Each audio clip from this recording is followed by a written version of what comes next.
think it's an era that's been marked by a real inability to collaborate with a lot of these important public safety partners. So law enforcement, electeds throughout the county, the victim witness community, the judiciary.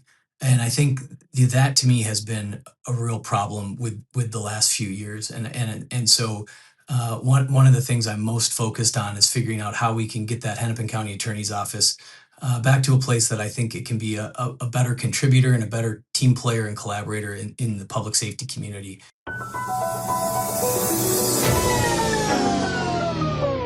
We're rolling. We're rolling.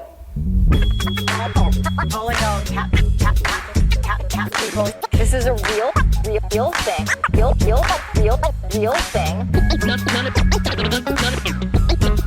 None of you have the balls to stop this. Stop this.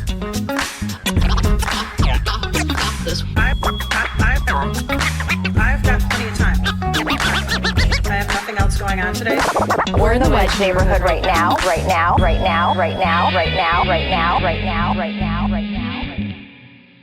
We are back on the Wedge Live podcast. I'm your host, John Edwards. Anders Folk is my guest today. Career federal prosecutor, former senior official in the U.S. Department of Justice under President Biden. He has served as acting U.S. attorney for the District of Minnesota, and now he is running for Hennepin County Attorney. Thank you for joining me. Thanks for having me here. So I was reading the Star Tribune profile of you, and did it say you're a TV junkie or a news junkie? I forget which one. I hope it said news junkie. That would be accurate. Okay. Yeah. I think in my head, because I watch a lot of TV news, I was thinking TV. So by news junkie, what does that mean to you? So it means I'm the guy who has a lot of subscriptions, both online and print, to a lot of different publications. So New York Times, Washington Post, The Strib, Wall Street Journal, The Economist, LA Times. I kind of like to get it all. I don't know that I could read too much. Those are all your favorites? Do you list all your favorites? I don't know if they're all my favorites, but they're definitely ones that I hit every day. Okay. You know, I mean, for longer form stuff, I might go another direction, but for like daily readers, I like to hit them all. Okay. What about social media? What are you consuming on social media? Anything? Zero. Yeah. Zero. Wow. You've cut it out entirely. Have you cut it out, or you never got started on social media? I tried Twitter on for size years ago, didn't like the fit, and I'm back to the olden ways. Yeah, a lot of us have realized that Twitter's not a great fit. Yeah, it wasn't making me feel good about life, so I tubed it. Yeah, I was talking to Francis Shen yesterday, who is another candidate, who said he is just now getting into posting his own posts on X. I'm not calling it X. We call it Twitter. Are you doing any of your own social media now, or you entirely leave that to your people to do? I leave that to people who know what they're doing, and I'm not that guy. So I certainly have input on the content and have all sorts of bright ideas that they tell me are stupid, but I'm not the guy pushing the button. Okay. All right. Are you doing any of that like straight to video stuff for Instagram or anything? Are you doing, Yeah. I've done a handful of those in places where it seems like, we're able to provide some messaging that might be useful to people. It's, a lot of it's kind of come out of what's going on with ICE and everything we're going through here in Minneapolis. And talking about some of that kind of more procedural stuff that I think is sometimes easier just to talk through than to try and read about or understand. How have you been experiencing the last couple of months? I don't know if you want to pinpoint exactly where you live. You are in Minneapolis, but tell us about what's been going on where you are, what you've been seeing and experiencing, and your reaction to it all. Yeah. I'm over in South Minneapolis. I mean, I don't even know where to start. I can tell you the first time I kind of experienced the fear that a lot of people were feeling was back in December last year. I was talking to a group of ministers who are Latino and whose churches and houses of worship are predominantly Latino, and I started hearing from them about kind of the fear, frankly, I think for lack of a better word, in the community, and the fact people weren't leaving the home, whether they were citizens or not. And that was kind of the moment where it really, in a personal way to me, kind of landed how significant this was for so many people. And then I would say since then, it's just, every day feels like a new kind of unbelievable bad experience, whether it's, people calling late at night because they need lawyers to get somebody, close to them out of jail, whether somebody's calling because a friend or family member's just disappeared and they don't know where to look and what the hell to do. Whether it's helping people understand their rights in terms of when somebody's at your door, do you have to open the door? I mean, I've never experienced anything as a person, as a Minneapolis resident my whole life essentially, or as a lawyer like this in my life. I mean, it's really just every day is a new example of kind of just the unbelievable and horrific times we've been in. So because you are the perfect person to have on, not just as a candidate, but as a pundit, and all this stuff is going on, like what do you think it is like in the U.S. Attorney's Office in Minnesota? It sounds like it is completely falling apart. Do they have capacity what do you think it's like right now to be doing that job? I think it's really hard. And I think it's important to separate kind of the political leadership in that office from the folks who are just kind of on the line, if you will, in the trenches doing the work, who are career folks. And I think for them, they're feeling really stressed. I think the stress comes from a lot of things. One, obviously some things that have happened have caused large kind of unprecedented numbers of federal prosecutors to leave. I've said over and over, I've never seen anything like this in my life in the District of Minnesota. And so clearly there's a problem. I think for the folks that are there, there's still trials going on. There's a huge fraud trial going on today here in the Federal District of Minnesota.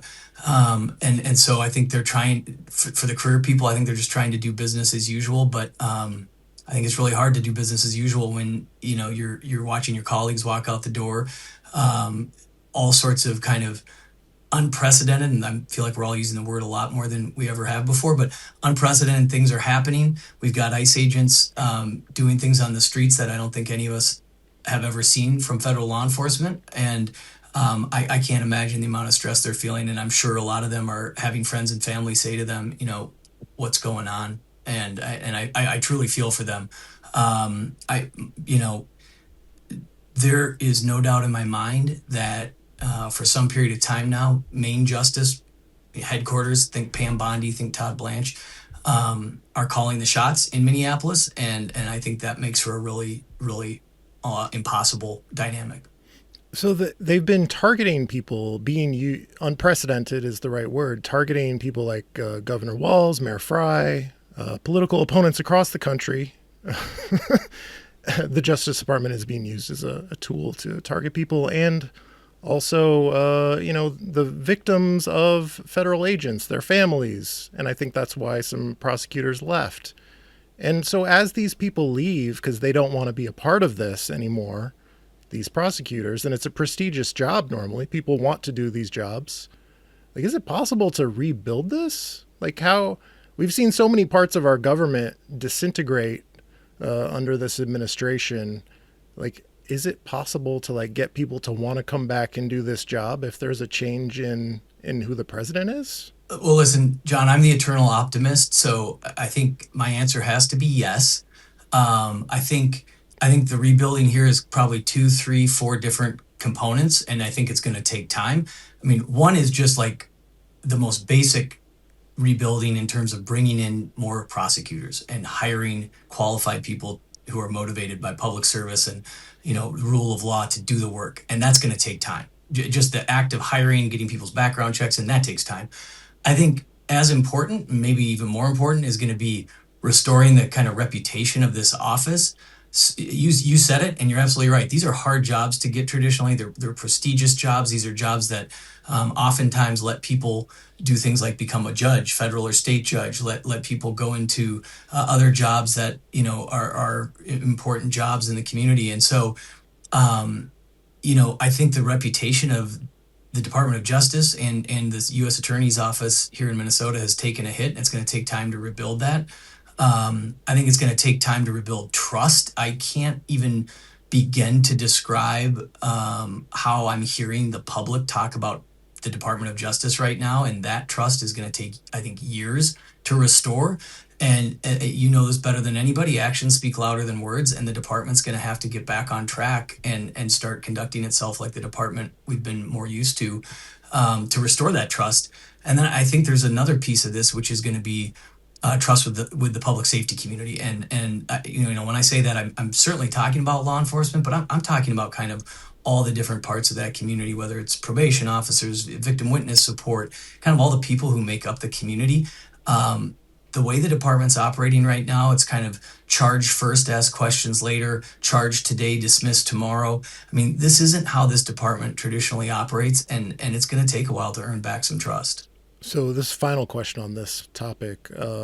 So we've been concerned about like ICE hiring, going on a hiring spree, hiring people who are not qualified, not well trained, who are in it for the wrong reasons, not screening out the bad apples, so to speak. And there's a similar dynamic, I think, with people putting out like from the Trump administration and the Justice Department, like we're looking for lawyers, right? On social media, we're looking to hire any kind of lawyers we can find.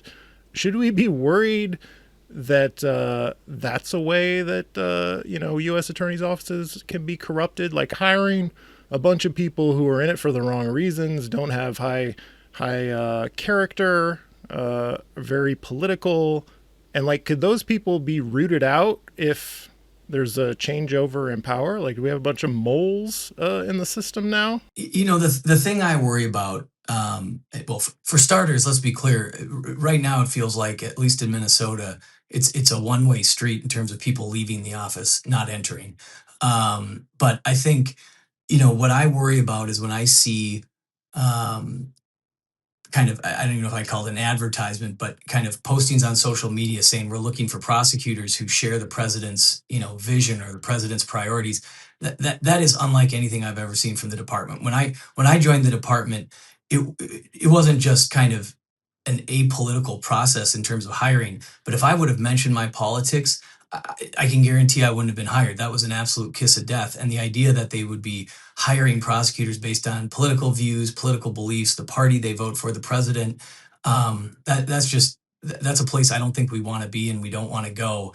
And I think we need to get back to the department as I've always known it, which is a place where you apply the facts to the law and you go where that takes you without fear or favor. And you don't make prosecutorial decisions, investigative decisions based on, you know, somebody's politics or whether you like them or you don't, or what they look like or where they come from. What we're seeing right now is unlike anything I've ever seen before, and it concerns me. Okay. Well, thank you for shifting into pundit mode for the first 10, 15 minutes of this podcast. Anytime. Now can't put your candidate hat on, and we're going into candidate mode. So I read in the Star Tribune profile of you this sentence: day one for me, the Mary Moriarty era ends and we're going in a new direction. So first question on that is, what does it mean for the Mary Moriarty era to end? What was the Mary Moriarty era? You know, when I said that, here's how I think about it, John, is I think it's an era that's been marked by a real inability to collaborate with a lot of these important public safety partners. So law enforcement, electeds throughout the county, the victim witness community, the judiciary. And I think that to me has been a real problem with the last few years. And so one of the things I'm most focused on is figuring out how we can get that Hennepin County Attorney's Office back to a place that I think it can be a better contributor and a better team player and collaborator in the public safety community. Another part of it to me is priorities. And I think the office has gotten away from elevating kind of the need to ensure we're focusing, you know, the office's limited resources on some of the most violent offenders and some of the folks who I think are causing concerns in our community from a public safety perspective. And it's not just about violent crime. I mean, I think we've all read the articles about, you know, neighborhoods where night after night, there's dozens of break-ins on cars. There's, you know, these kind of quality of life crimes that, you know, impact how people feel about living in the county and living in the city. And, you know, listen, I love Minneapolis, and I hate it when people say to me, you know, all I'm reading about Minneapolis is crime this and unsafe that.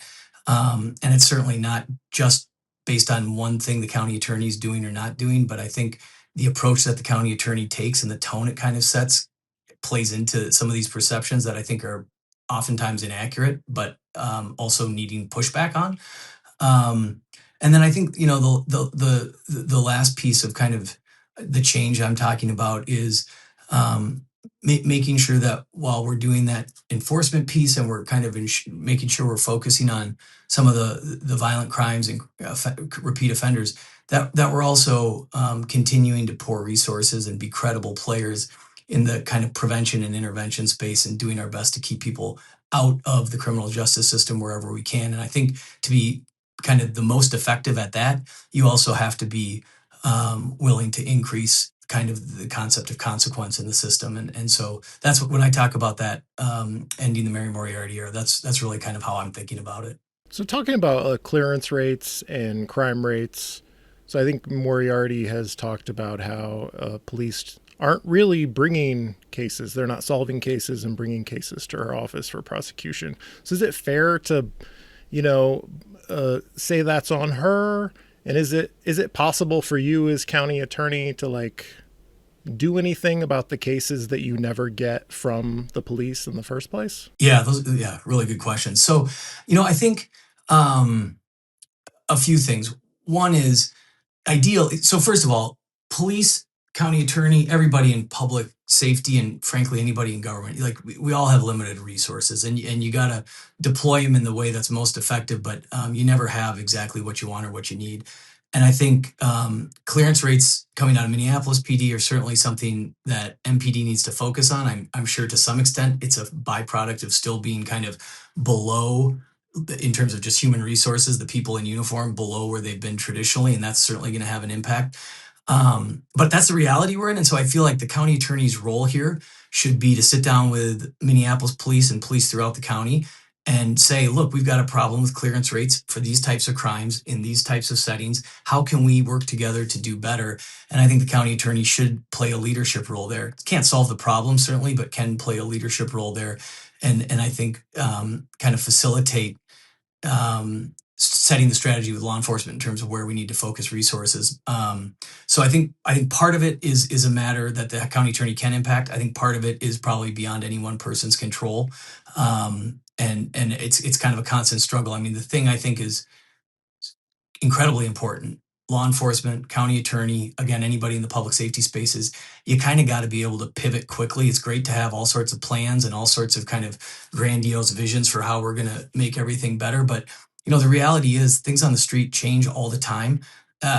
See, for example, Minnesota for the last 60 odd days.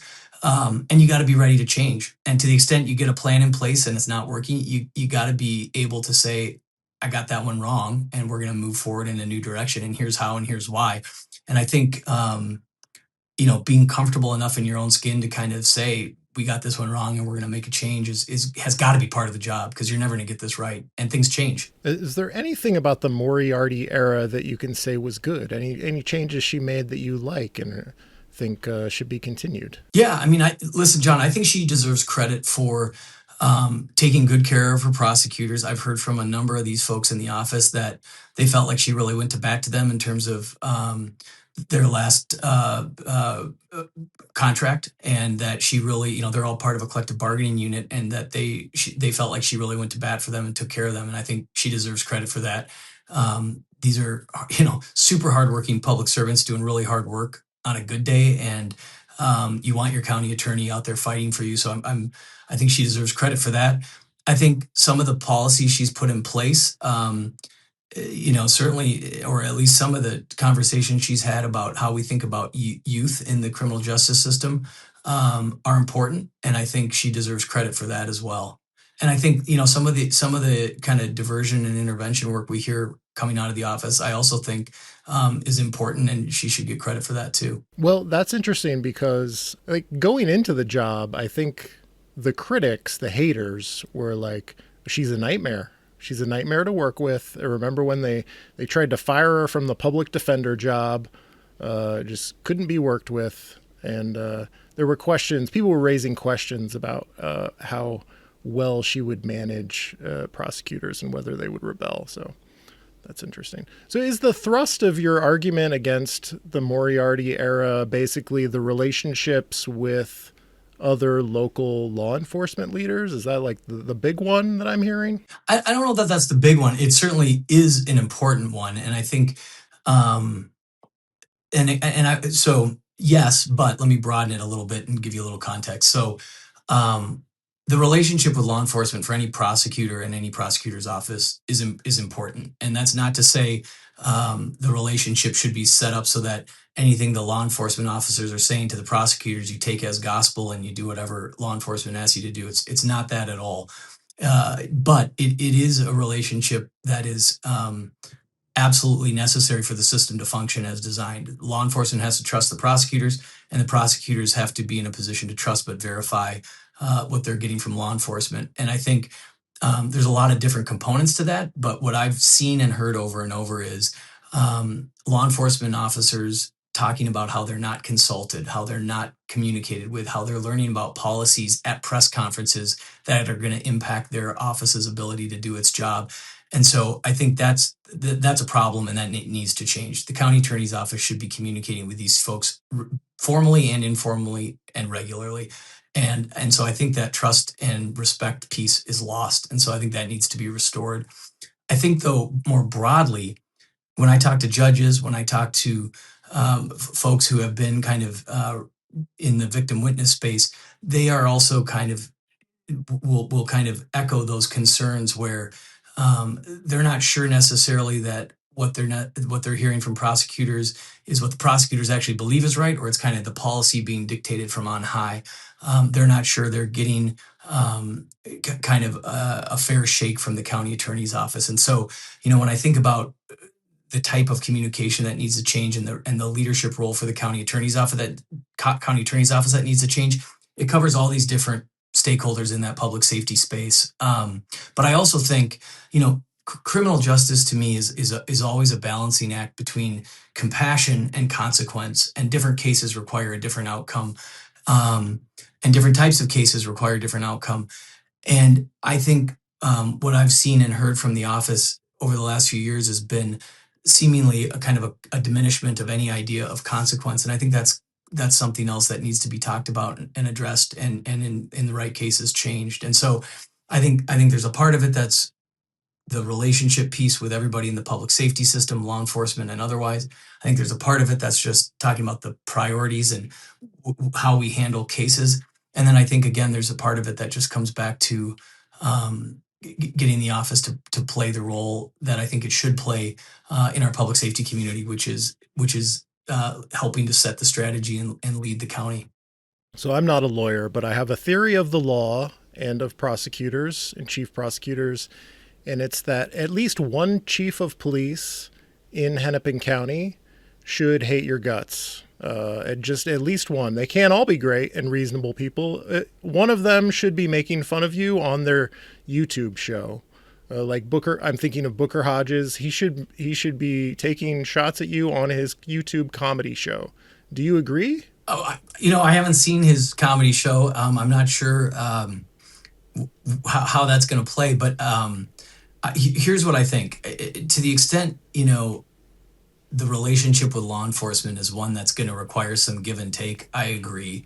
To the extent, in my experience as an acting U.S. attorney, and frankly, just as a federal prosecutor, just doing the day-to-day work of a prosecutor, you're going to fight with law enforcement sometimes, and frankly, you're going to fight with defense lawyers a lot, and you're going to fight with judges sometimes, and candidly, sometimes you're going to fight with your colleagues who are also prosecutors, and sometimes you fight with people up the food chain, and it is the law is an adversarial process. But also, not everybody sees the world the same way. And a chief's priorities might not be the same as mine, and we may disagree, and that's okay. And there may be folks in the community whose priorities may be different than mine, and we may disagree. And my experience, John, is you as a prosecutor, you're never going to please everyone. And frankly, if you're pleasing everyone, you're not doing your job. Okay, well, it sounds like we agree almost. I think that's right. I don't know about this YouTube show that Chief Hodges has going on, but Yeah. You need to get on, so at least get on YouTube. I know you're not on social media, but subscribe to Chief. I think it's like Bloomington Police Department has a YouTube channel, and he likes to do comedy. It's very offensive comedy from my perspective, but he likes to put people he arrests in orange jumpsuits. He takes the mugshot. People have already been arrested, and he puts a little orange jumpsuit in front of the photo, and he parades them around. I will check that out. I have not seen that. My YouTube viewing is limited to what my kids like to watch, and in my view, it's kind of a horror show. And it's fine if he's making fun of like a murderer or someone who did something horrible, but sometimes he's just making fun of poor people who have committed like very minor crimes. That's when it starts to get on my nerves. But moving on, how should we feel? So we've seen videos of ICE operating at the Hennepin County Government Center, which is the courthouse. How should we feel about that? Well, I would zoom out a little bit, John, and tell you what I've seen on the streets of Minneapolis for the last couple months is my mind frequently unconstitutional, inappropriate, and at times bordering on criminal. And so we need to have a conversation about law enforcement tactics when this is all said and done. And that conversation needs to be real specific about what good policing looks like and what bad policing looks like. And, unfortunately, for the last couple months here, we've had a demonstration every day of what bad policing looks like. And so, why we're arresting people in the courthouse in the ways that we've seen, I don't know. But just as a general matter, I don't like what I'm seeing, and I don't think it's what anybody in the public expects from policing in this day and age. So should ICE be operating in the courthouse? Listen, I think ICE has to do their job, but I don't want to see ICE in the courthouse. I think there's better and more strategic ways they can go about doing their job. And how do you feel about a pledge to not work with ICE as Hennepin County Attorney? Well, I certainly feel good about making a pledge that I'm not going to get involved in any kind of immigration enforcement as county attorney, and I don't think the county attorney's office has any role to play there. I think, the nuance of the criminal justice system is such that, there may be cases where somebody at the county attorney's office needs a witness who's in ICE custody or has some relationship with ICE. And so I think, there may be circumstances where the county attorney's office does need to do its job in a way that requires communicating with ICE. But, the county attorney's office is going to be involved in any kind of immigration enforcement work on my watch. So youth violence, do you think the system in Hennepin County has succeeded at providing accountability for youth crime and violence over the last handful of years? What needs to be done differently? I think the issues with youth violence go beyond the last few years. And I think Hennepin County's been struggling, frankly, like I think a lot of communities in the United States, to get the right balance between kind of the consequence and the compassion. And I think, we've seen some examples where the county attorney's office has gotten it wrong and has come out of the gates in a way that I think has allowed some violent crime and violent criminals to not be held sufficiently accountable in cases involving gun crimes and people getting killed. But I also think one of the things that bothers me the most about where we're at with how we handle juveniles in the county is it feels like you're either in the juvenile detention center sitting in a cell not getting any kind of help, education, rehabilitation. You're just kind of sitting there, or you're out on the street and not really held accountable in that regard either. And I think we've got to work to find a better middle ground and find more options. And I candidly, I'm not sure Hennepin County has the resources to do it right all by itself. I feel like this is one of these instances where we're going to need to think harder about how, as a community, meaning the state of Minnesota and some of our surrounding counties, to get some more funding to provide some more options here. So I've been asking candidates about the Ricky Cobb shooting, the state trooper who shot at Ricky Cobb, killed him, the traffic stop, a lot of parallels with the shooting of Renee Good, like shooting into a moving car. And I remember the Governor Walz, saying about Renee Good that this needs to be investigated, And back when it was Ricky Cobb, he was trying to take the investigation out of Moriarty's hands, saying he's going to put a stop to it because she was, looking to prosecute the state trooper who killed him. And so did you follow that story? Do you have any thoughts about how that was handled, how that played out? Yeah, I mean, I think that case is a great example of what I mentioned before, where you're going to take heat as the county attorney no matter what decision you make.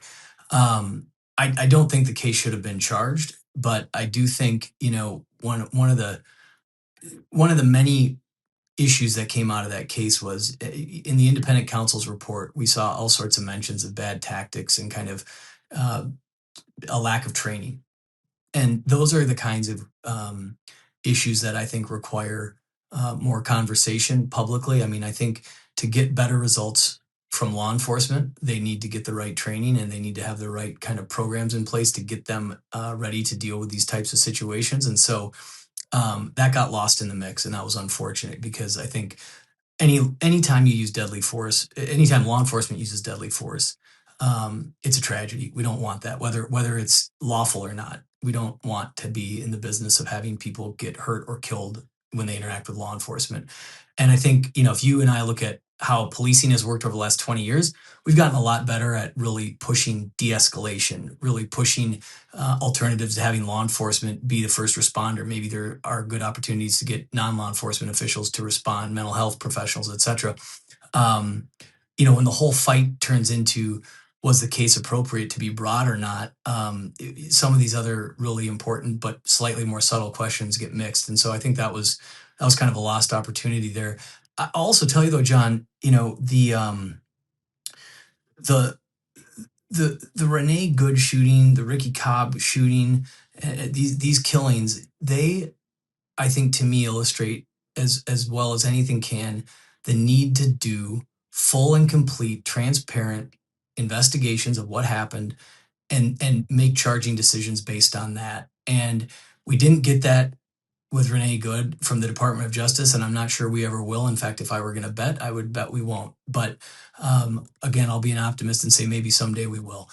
And in the meantime, I think the state's going to have to get involved to ensure some amount of investigation is done so that we can understand what happened and then a charging decision can get made.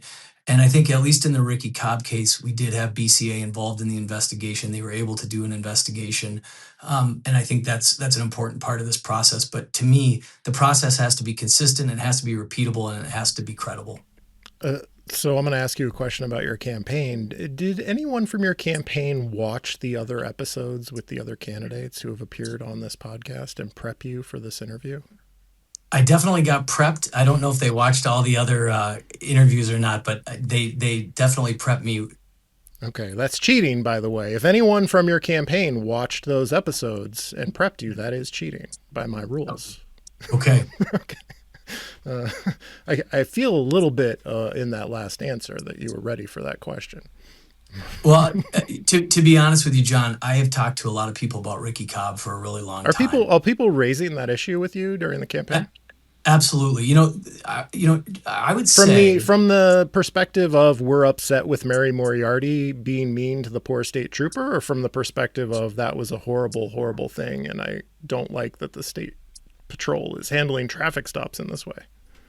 I think a little bit of both. I probably hear more comment along the lines of there shouldn't have been charges. But I also think, people in Minnesota, I think are acutely aware in a way a lot of other Americans aren't about kind of the kind of really unsettling, concerning nature of any kind of deadly force incident. And we're all impacted by George Floyd's murder.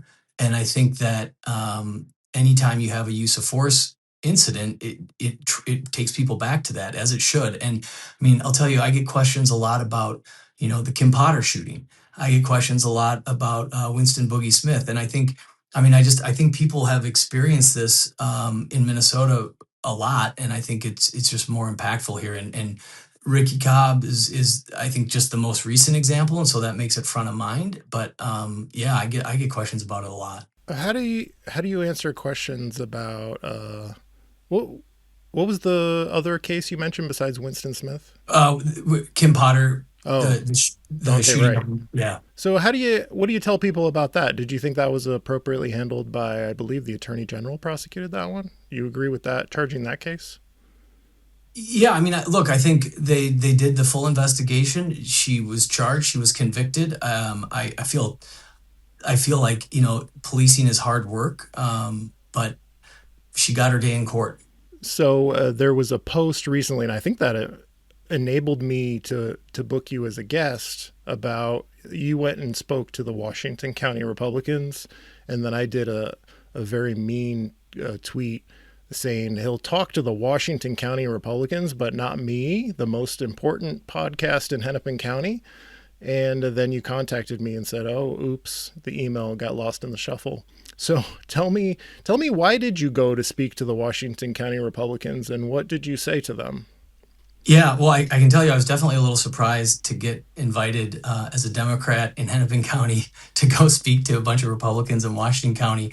But look, I feel like as a county attorney candidate in a nonpartisan race, but also just as a Democrat who cares deeply about public safety issues, I'm open to and want to talk to anybody who wants to hear my message and kind of my vision for public safety in Hennepin County. And I think, again, wasn't something I had planned on in entering the campaign, but it's important to me, I think, to take on every opportunity I can to talk to people about kind of how I view public safety in Hennepin County. And, I told them as much, too, that I was pretty surprised to be getting an invite from a bunch of Republicans in Washington County to talk about my race for Hennepin County Attorney as a Democrat. But, I would say the question I got that was most pointed was, about whether I thought Derek Chauvin got a fair trial or not in Hennepin County. Washington County Republicans are still asking about that? It was absolutely a question I got, and I explained why I thought he did, and why I thought not only did he get a fair trial, but let's not forget he separately walked into federal court and pled guilty to violating George Floyd's civil rights, resulting in his death, and violating the civil rights of a 14-year-old juvenile who he also did absolutely horrific things to. So if I walked out of my home in the Wedge and I had to point in a direction to get to Washington County, which direction would I need to be pointing? I have no idea which direction. Okay, I'm gonna go east and north. East and north. It's northeast. Okay. Yeah, it might be east northeast, but it's that general direction. All right. Now I know where Washington County is. It's I very rarely leave Minneapolis, so I'm embarrassed to say, growing up, I would know the county names where I lived, but I find no reason to leave Minneapolis that often. I barely know which direction to go to get to St. Paul. So this might be a hurtful question to you, but you are seeking the DFL nomination, and I wonder if you have always been a Democrat. Yeah, I have. I don't know if you can see. I don't know if you can see over my shoulder. That guy in the pink there, that's me shaking Bill Clinton's hand. I got to go to Boys State and Boys Nation when I was a high school student. And he was, at that time in my life, kind of my political hero. And so, yeah, it was running for the DFL nomination. What wasn't, or endorsement rather, was my only option. Well, you hear things about somebody being a Marine, and you're like, I don't know. So I had to ask. It's fair, John. I'll tell you, one of my favorite moments in the Marine Corps, I had a dear friend who's originally from New York City, and I walked into his, we were at the basic school, we're kind of a finishing school for Marine second lieutenants after you get through officer candidate school, and he had this huge poster of Robert Kennedy on the wall, and I kind of shut the door, and I was like, I was not expecting to see that. So, we're out there. So let's talk about something from your career so let's talk about countering violent extremism. And first, can you talk about what that was and how you were involved in that program? Yeah. So CVE, countering violent extremism, I think at different times has referred to a lot of different things, but in the world I lived in, it often would involve investigating and potentially prosecuting groups that are targeting people for criminal acts based on race, gender, religion, things like that, or who are anti-government. And so I'll just give you a few examples kind of from my career. During the Republican National Convention in 2008, there were some folks who came up to Minnesota and made fire bombs and were going to attack law enforcement. And so that kind of falls into that countering violent extremism bucket. Later in my career, efforts to go after, there were groups that came in after George Floyd's murder, like the Boogaloo Boys, and we would investigate and prosecute them for anti-government beliefs. Think about the Dar al-Farouk bombing in Bloomington, where we had a group of white supremacists come up from Illinois and conspire to firebomb the Dar al-Farouk mosque. That's another type of kind of countering violent extremism case, I think, that we've seen. I prosecuted a group of sovereign citizens earlier in my career who were conspiring to spring a guy from jail, believe it or not, who was a tax protester, and kind of kidnap a federal judge. And so, countering violent extremism usually kind of deals with folks like that who are motivated by this really hateful ideology and then are taking steps to act on it. Unfortunately, we I think are seeing more and more of it, during present day. So are all those part of like the program capital letter countering and violent extremism, or just examples of like counterterrorism prosecutions? Because I'm asking about the program specifically. Those are probably, I think maybe a little bit of both. I mean, the countering violent extremism program and again, I'm not sure there is a program because it's kind of morphed over time, but I think it usually talks about, again, focusing on those types of groups. Although at different points in time, maybe it meant different things. But when you say CVE, countering violent extremism, that's kind of where my head goes, is, these white supremacist groups, these anti-government groups, the folks I talked about during the RNC bombing. That's kind of how I think about countering violent extremism in the prosecutorial sense. I think there have certainly been some initiatives that from time to time have sought to do kind of community outreach in the countering violent extremism space. I'm probably a little less familiar with those, but yeah. So the one I'm thinking of is the one targeted at the Somali community in Minneapolis. Like that's the one, I believe, from like the 2006 to 2010 era, maybe.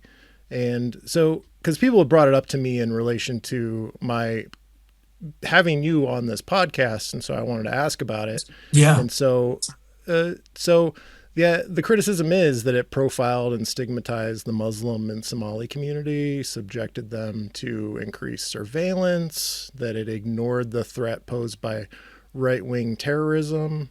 And so looking back on that aspect, and maybe you had nothing to do with the Minneapolis component of it, but like, do you think any of that criticism is warranted? Yeah. Okay. So that's helpful. I think that kicked up a little bit after I left. I mean, my experience, John, in that space was investigating and prosecuting members of al-Shabaab and a lot of these young guys who got recruited over and in some instances were killed. But I mean, I think that's a good example of the need for kind of proactive outreach in any community, but especially a community like the Somali community that was subject to a ton of investigative scrutiny. And I'll tell you, my own experience was I spent hundreds of hours with folks in the community in the course of the investigation, and I heard from them directly and family members that they felt like they were being profiled and picked on, and that they were being, in some instances, profiled or investigated because of their religion. And for me, it was a really significant reminder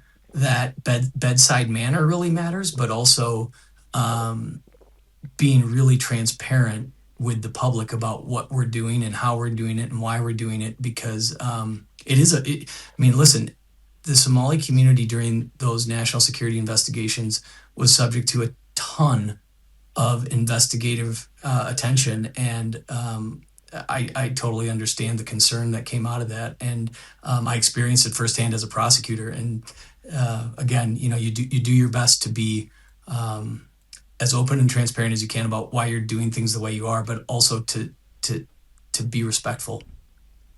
Okay, let's talk about some Moriarty era reforms here and get your yes, no, up, down vote on these. Yeah. So the first one is the policy on youth interrogation, and I'll explain it for listeners. The components are ensuring an attorney is present because young people often don't understand the importance of that, not using statements extracted with tactics that are known to induce false confessions, and to the extent possible, no police interrogation in school settings. So you like that policy? You don't like it? Yeah, I think I think the approach to treating youth differently than adults is appropriate, and I don't know that I necessarily have a concern with the policy.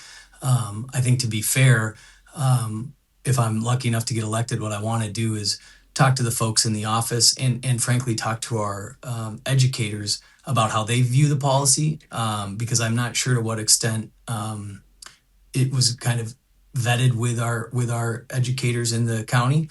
But I think I think the policy is coming from a place that makes a lot of sense, which is we want to recognize that law enforcement interrogations and otherwise are going to be different for kids than they are for adults. So I was talking to Hal Wynn, who is another candidate for county attorney, and it kind of surprised me with an argument that, like, we don't need policies of this sort. Like, we should just be doing things, and we don't need a policy on this. Do you think a policy on this kind of thing is necessary?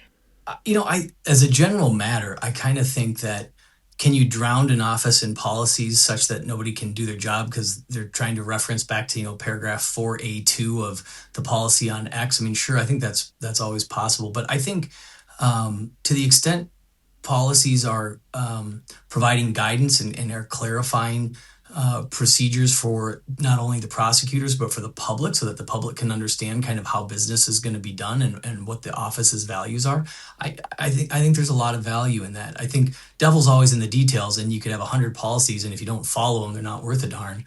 But I think, I'm a believer in providing guidance to your team and to providing transparency to the public, and then managing to it. And so I think policies and kind of guidelines can be really valuable if they're followed and if they're easy enough to understand. So a policy on youth interrogation is necessary, and you're not committing to exactly what is in this policy. Am I interpreting that correctly? Yeah, I think I would want to just hear, was this policy created with input from our education community? How is it actually being implemented? Is it working? But I'm not opposed to it on its face. And I think, again, like any policy, you got to see how it's actually working in reality. And then the other policy, no longer prosecuting most felony cases arising from certain low-level traffic stops, equipment violations, expired tabs. How do you feel about that? I don't know that I like that policy, and I'll tell you the thing I kind of reacted to most viscerally was, and I kind of referenced this earlier, John, but the policy gets rolled out, and within a day or two, Sheriff Witt and a couple of chiefs of police from Hennepin County are doing a press conference and essentially saying, we learned about this when it was rolled out at a press conference. We weren't given the opportunity to provide any input, and here are all the reasons it's going to make us less safe. And that was concerning to me. I mean, I don't think good policy comes from that kind of approach where, a bunch of lawyers in a room come up with a policy and then drop it on the public without input from the people who have to implement it potentially. I think that's a policy that's going to need a really hard look. I'm not a believer in throwing the baby out with the bathwater on anything, and so I'm going to want to talk to the office, but I also think our law enforcement partners deserve some input here, and I'd be committed to getting that from them. Well, before I made a decision. in fairness to Mary Moriarty, I don't think Sheriff Witt would ever show up to a press conference with her and say, "Good job, we're best friends now." I don't get they are both elected officials who maybe are not, they're in opposition to each other frequently. That may be right. I don't know. I'm not privy to kind of their relationship, but to me, part of being in the chair, part of being in charge, whether you're elected or otherwise, is you owe it to everybody in the public to talk to people you may not agree with. And that's just part of the job. And some of them might not like you, and maybe you don't like them. I don't know, but that's part of the job. And I just I kind of feel like that can't be an excuse for why you do something a certain way. Like back to that process comment earlier, process really matters. And if your process doesn't involve key stakeholders, people who care, like the product's going to suffer. So those are the two I was going to ask about. Can you think of any others that you just feel strongly against, or you would carry over? My view in general, John, is that everything that's been done for the last 4 years deserves a hard look, and I'm gonna give every policy decision that's been made a hard look, and maybe some are gonna look a little different, maybe some come down, maybe a bunch stay in place, but I think it's only fair to the office and to all the folks who are career employees, that I don't come in having already made up my mind about what's right and what's wrong, but that I actually get their reactions to each of these individual policies. And again, some of these policies might have components that are really smart and really good, but they've been implemented badly, and maybe we can do better there. Maybe some of the policies need to come down altogether. But I think to be fair to the office, I want to get input and get some feedback before I start making proclamations. So similar to the question I asked about the youth interrogation policy, like, do you think a policy on these traffic stops is necessary and it's just about the details, or you think there should be no policy on that at all? Well, again, I think we want to have our law enforcement community understand how the county attorney's office thinks about where they should be putting their resources if they want their cases to be prosecuted. So I think there can be a valuable role for policies. I think that what I've heard from folks in the law enforcement community and frankly, some of the prosecutors, and just kind of, I would say, people who care about the policy, is that it feels very kind of like a blanket policy that doesn't provide a lot of room for discretion. And I think that's something that always concerns me. And, what I heard from the sheriff and the chiefs of police was, there's a lot of guns they take off the street during these traffic policies. And in their view, it makes us less safe. And so, to me, maybe there's a read of the policy that says there's plenty of discretion for law enforcement, but that's certainly not how it was really rolled out, and that wasn't the message I think a lot of folks in the law enforcement community heard. And so I think that's going to probably be an area where we need to have that conversation and understand how this thing's actually being implemented and what the results are. It is odd how things in Hennepin County that are the same as what happens in Ramsey County become just super firestorm controversial, because the Hennepin County traffic stop policy is basically what they do in Ramsey County, and I don't hear all this controversy in Ramsey County about that policy. Yeah, I haven't done a line by line to compare the two, but I'm with you. I mean, I think that goes to the point to some extent of what I might call bedside manner and what I might just call communication and process, which is, and I had the opportunity to do this at the Department of Justice in Washington, D.C. To roll out change is always hard, and you're never going to, change is never going to be met with, oh, thank you for all the great things you're changing, when it makes people's lives more difficult or when it just changes what they're comfortable with. But you can mitigate a lot of that, and you can get buy-in, and frankly, you can make your policy better or your plan better by getting input, especially from people who might not agree with all of it. And that maybe that's what we're experiencing, John, is just that, this kind of cram down, top down, my way or the highway approach just doesn't work. Well, Anders Folk, we're here at the end. You are going to be at the Hennepin County DFL convention soon. When is that? June. So we got a little bit of time, but it's coming up. So not that soon. I'm not a delegate. Maybe some people listening are delegates. Is there anything else you would like to leave us with before we close it out? No, I would just tell everybody to do your homework, learn about the race. It's an important race.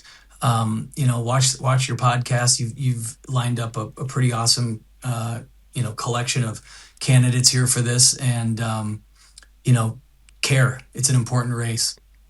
Well, thank you, Anders Folk, for joining me, candidate for Hennepin County Attorney. This has been the Wedge Live podcast. I'm your host, John Edwards. Thank you for listening. This is a real thing. Real thing.